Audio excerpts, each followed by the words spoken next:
Well, I'm Chris, and this is my restoring my last two HPI Savages video. So I'm not sure what this one is. They both have the F4.6, I believe. They're both Savage X, and they're both pretty complete. Since they're very, very similar, we're just going to tear them both down at the same time, make a big giant pile of parts, and put them back together. That's really cool to have all that stuff there. So this one is extra cool because it has that expensive piece right there where you can run those aftermarket pipes like that. I have a whole box full of these pipes, and it's crazy. I needed that piece right there. Of course, I can buy it, but those are freaking expensive. I didn't realize they had painted those wheels black, so that's what threw me off on this one. So this might not be the right body. We might just throw it away. There is this blue body that I want to buy. So I'm going to start tearing them down. We'll stop when things get interesting or broken or just something to talk about.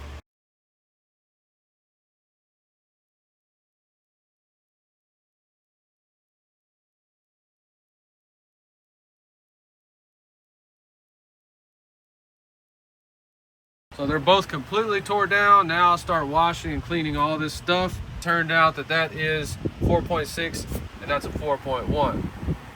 Small differences, like the 4.1 uses plastic differentials, the 4.6 went to metal. They had this servo in there, and they had that piece right there going to the steering on an HPI Savage X. It's freaking crazy. And then just some screws that didn't belong, nothing crazy. Then one broke piece. Cool thing that happened was I ended up having one I thought I would never find, which is the Savage X with the 4.1. So all that worked out great. Let me get this stuff clean and we'll start putting stuff back together. So everything's been washed and cleaned. A lot of these parts you have to go back twice and clean them. I get all that crap out. That's why I get so mad when people over tighten screws, because they bust stuff like this that you can't buy anymore. We are gonna try to super glue it. This is how they look before they go in the Berryman Chem Dip. I clean them all up, I don't care. I'm not taking any chances with this stuff. So they're out of Berryman Chem Dip, washed with water, blown off with an air compressor, and I immediately go in there and oil everything up. If it looks like this after Berryman Chem Dip, what do you think it looked like before that? Telling me you're just gonna throw some fuel in there, light it up, and then hit 30,000 RPMs with all that shit in there like that? I don't. So we have all the parts, and rubbing alcohol, just get that 91%, and this is like a tumbler. This is gonna take all the freaking grease and crap and dirt off of all of it. Let it soak in there for about an hour. So slipper clutches were both installed wrong. I'm attempting to save them. So those were actually greased from the factory, and they're still in really good shape. These were nasty and disgusting. These real hardcore RC guys, they want to take everything apart, then they use the shittiest tools they can find from Walmart, those damn black and yellow Stanley screwdrivers, and strip everything out. So I always talk about idiots that over tighten their screws and bust everything up. This idiot right here has caused the most expensive damage so far. So I need this part. I did find it, but they want like $35 for it. And you can see what they did by over tightening these two. They busted the little piece out that holds it down. So nothing holds it down right here. So I had to get a drill bit and kind of make the hole bigger. We're going to use these little 2.5 screws, some Traxxas washers, and it's going to kind of countersink down in there. And as we tighten it, it's going to flex that washer a little bit, kind of hold it like a lock washer. So that's going to work 100%, no questions asked. I had to glue that corner back on, glue that, file it down, because dumbass wanted to over tighten it and just split the damn thing and then knock that little corner off and then knock that off like that. So both engines check out 100%. The only issues I had were with this rigged up stuff, but we got it all on there. So onto the transmissions. Both of these transmissions had issues. So this style transmission, this is the second one I had with a bad bearing, a completely seized up bearing that is trash. I guess by that design, water goes in there and it kind of pulls. It's only been doing it to one side. And like I said, second bearing, this thing cannot get unstuck. It is 100% stuck. I've WD-40'd it, oil, it's trash. And if we would have continued to use this, this would have destroyed either that shaft or the case. So of all these Savages, this 4.1 has a 3-speed on it. If you have one of these and it's not hitting 3 speeds, what's most likely happening is you're going from first to third, because third gear is the only one that you can adjust on here. So this is the 21-25 style, so you have to take the whole damn thing apart to get to this piece. So that means that we have to adjust second gear with less tension on the spring. Does that make sense? That it can just completely skip second gear. And that's how they had this one. They had second gear with 4 turns. But just remember, you don't want this spring to be tighter on second gear than it is on third gear. This one had about 5 turns out on it. So I don't know how this was sold. I don't know if it was a drop-in kit or not, but they adjusted these two backwards. So we have 5 1/4 turns out on second speed and 4 turns out, but we can adjust third speed. We just want to make sure we get second. So if you really want to play around with that, you can go ahead and tighten up third gear. So let's go ahead and do that. We're just going to go until it bottoms out lightly. So now third gear is never going to come on. It cannot. So we're going to go in there and play with it and see if we can hit second gear, and then we can come out on third gear. So there you go.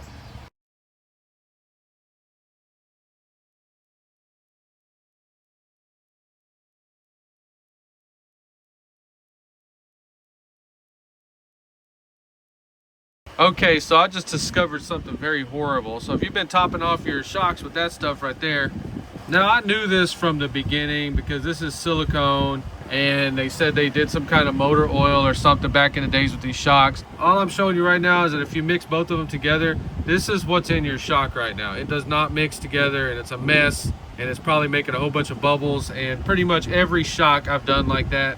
I'm gonna go ahead and run them for now. They still work. Save it for a rainy day. I'm gonna buy couple bottles of this 10 weight and just do one at a time. So front and back differentials built, everything's ready to go on these. And then what I started doing is putting one frame rail on first. All right, so I cannot figure out which Savage this is exactly. All I know is it uses a GT2 body. That was super confusing for me. GT1 is the first one, and then GT2, GT3. So we could go ahead and use this body on it, which is fine. And that would have been like the blue one that I wanted to buy, but I need to quit spending money. I need to pump my brakes. I got property taxes coming up. So I am not an RC channel. The reason I keep saying that is because RC is not even RC anymore.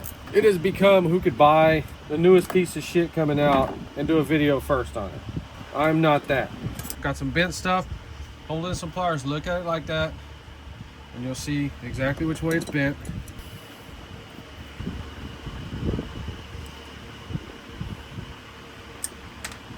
Roll it on the table. Good. All right, I just get one side on there like that, and then we're gonna put everything on from this side. This one we're putting a transmission on with reverse. I went ahead and used that upgraded brake. I do like upgrades like that. That's freaking awesome. That really does work a lot better. I did have to do a little adjusting on it, but dang. So the beauty of restoring them like this is that you learn how to work on them, you learn how to take them apart, and you learn how to put them back together really fast. In the future, this is the kind of stuff I'm going to be doing repairs on. That's why I've been buying like a freaking 100 of these damn things and fixing them, because I wanted to see what is going to be screwed up, what breaks, what idiots do. So now we need to get some servos on here, so let's just test these.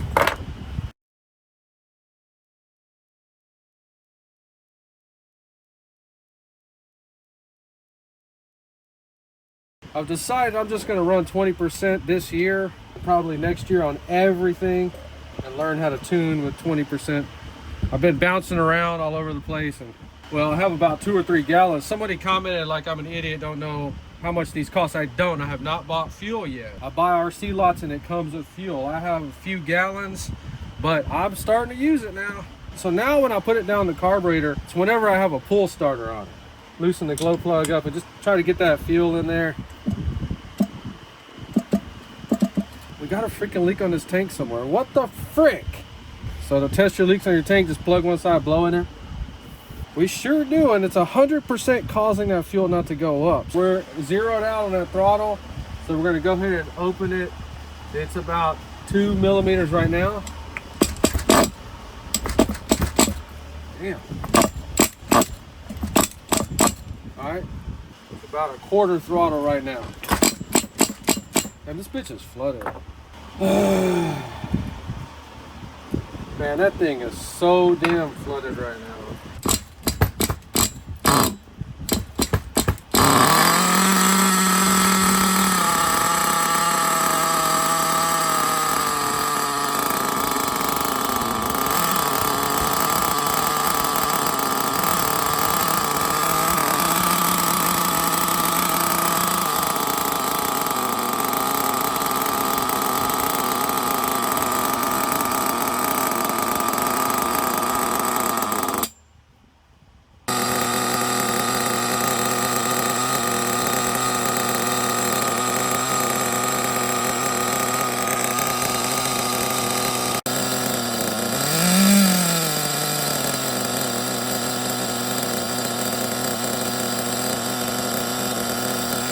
See, I can't make that stuff up. I mean, those little specks on there, that's blow by. It's not that bad, but it's doing it.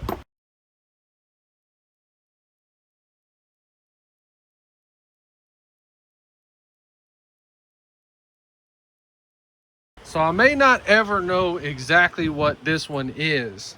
The F4.6 never came with the gray head on purple accents like that. It would have had a purple head on there. So we're just gonna leave that one like that. I gotta do further testing on it.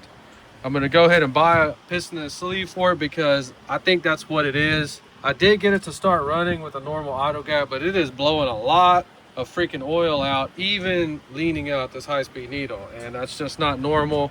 Let's just start it again. I don't know. This one's really confusing me. About 2 millimeters.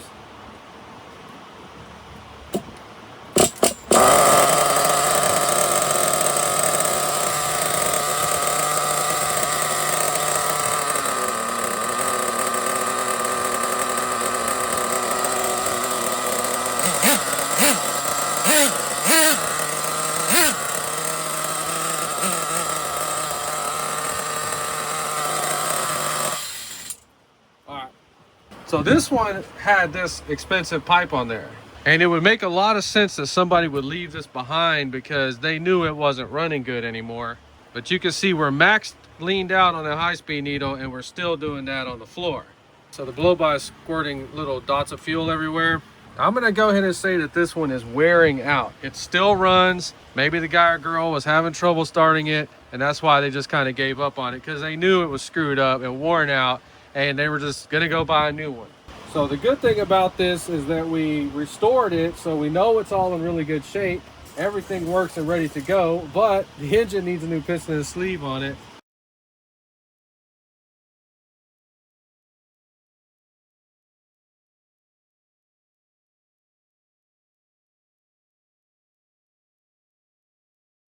So we're gonna go ahead and rob the parts off of that one to build a 4.1, and hopefully we'll get this thing running in this video. So the X 4.1 is in really, really good shape. You see how all this looks really nice, but they have put the 21-25 arms on them, and they fit perfect. They just don't belong on here, in my opinion. And I have no idea how this engine is gonna run. We're gonna try to get it started right now. But hopefully we didn't get 2 duds on my last 2 restorations.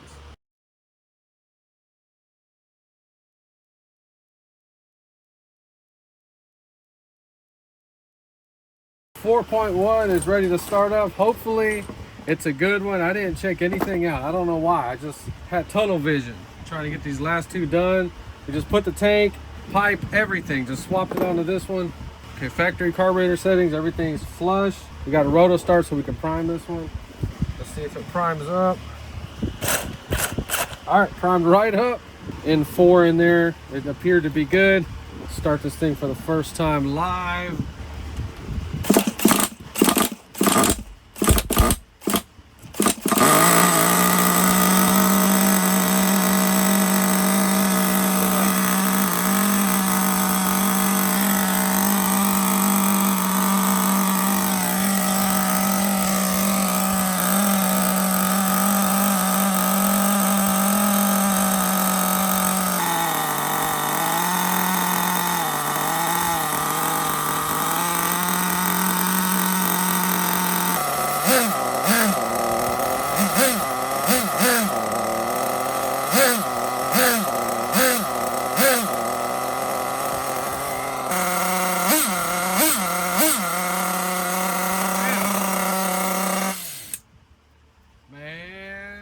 Okay, a little rotostar piece freaking broke off. All right, so this one has a little bit of issues too. So remember that back plate and everything that was rigged up? Well, I had to rig it up. The little easy start shifted on there. I don't know if it broke it all off or not. So that little back cover is like $35. There's one on eBay. I guess I'm gonna buy it for Christmas.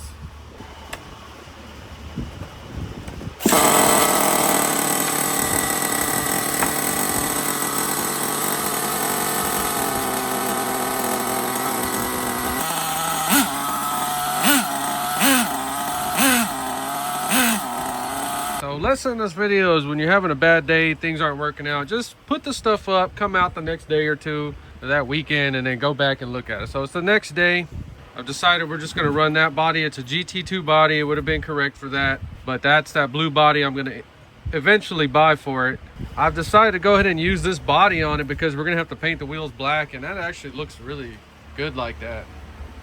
And this body's completely busted up, but I've been wanting to experiment on how to mend this stuff together, like put a little backer in there with some super glue and strengthen these bodies up. So on one side they had the older suspension arms, so that's why we don't have them on here. So this fuel tank has a freaking hole in it. It's leaking from some very weird place. I've never seen one leak before. So I do have the springs for it too. They had the wrong screws for them, so I got to buy that. And then I got to buy one more screw for this piece right here. So I still got to sandblast and paint these wheels. They did a shitty paint job on it. So we're going to try to start this one last time and just see if it's still spurting. I ordered a piston and sleeve for this one. Found the last one on the internet. All right, so we got the idle gap about 2 millimeters on this one. It will not start with it any less because it's having blow by.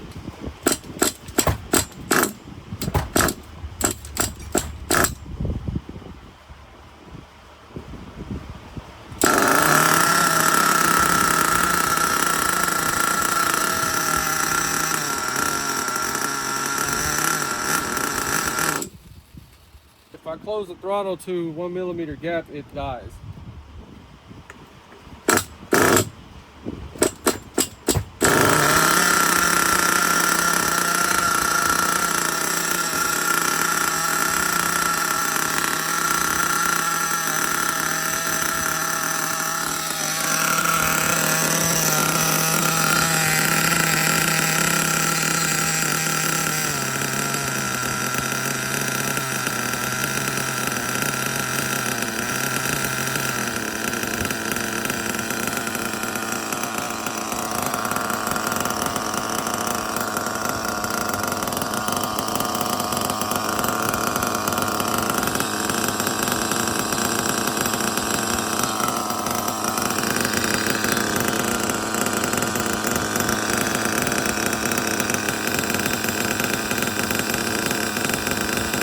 And then the fuel tank, see, the fuel tank's dripping.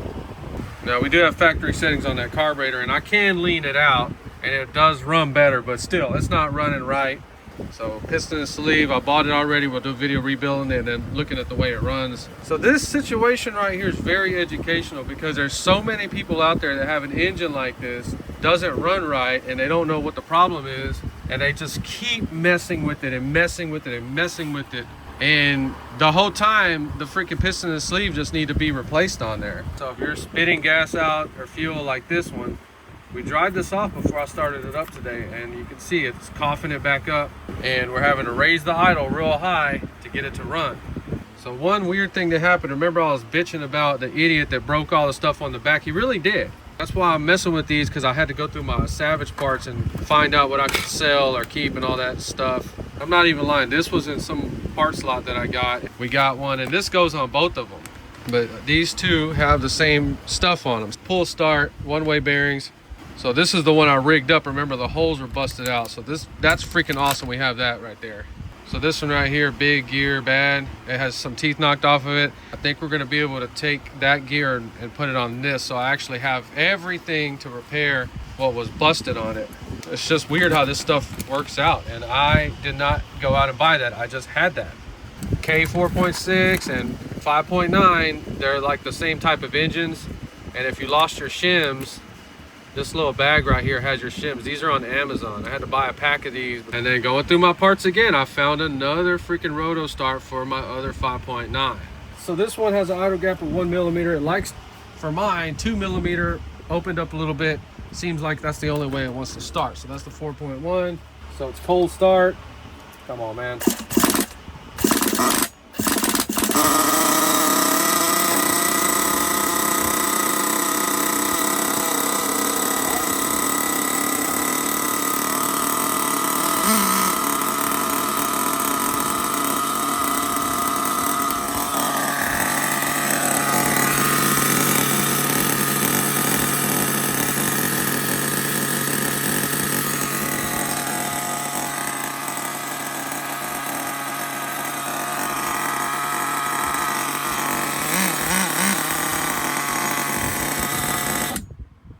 clearly this one is in really good running shape.